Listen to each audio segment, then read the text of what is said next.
शब्दहरू राख्नेछु। यो किताबको सम्पादन मण्डलमा रहनुभएको व्यक्तित्वहरूलाई मैले यहाँ सम्झिन चाहे।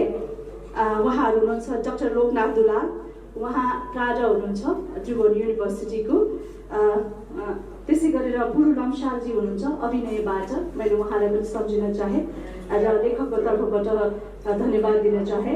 त्यस्तै भावना कार्की नृत्यबाट हुनुहुन्छ, मैले विकास सरको धन्यवाद मैले ग्रहण गरेँ। त्यस्तै सन्तोष श्रेष्ठ हुनुहुन्छ सङ्गीतबाट, जसले चाहिँ विकास सरलाई चाहिँ यो किताब लेख्नको लागि प्रेरणा दिनुभयो, उहाँलाई पनि मैले सम्झिन चाहे।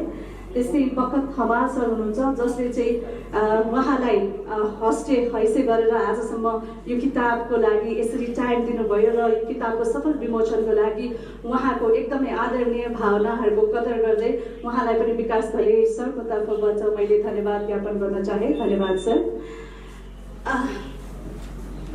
अघि विकास सरले आफ्नो अनुभव सुनाइहाल्नुभयो। नृत्य पेसामा अहिले हाल पनि सृजना कलेज अफ आर्ट्सबाट ब्याचलर्समा मात्र पुरुषहरूको लागि शिक्षा दिँदा आएको छ। त्यसमा मैले यहाँ देखिरहेको छु राम सर, एकचोटि हात उठाइदिनु होला। उहाँले चाहिँ गर्नुभएको छ जस्तो लाग्छ, नेपालबाटै ब्याचलर्स गर्नेमा उहाँ हुनुहुन्छ। सो उहाँलाई पनि हामी ताली बजाएर स्वागत गर्न चाहे, किनभने अहिलेसम्ममा जति पनि हुनुहुन्छ सबै महिला मात्र हुनुहुन्छ र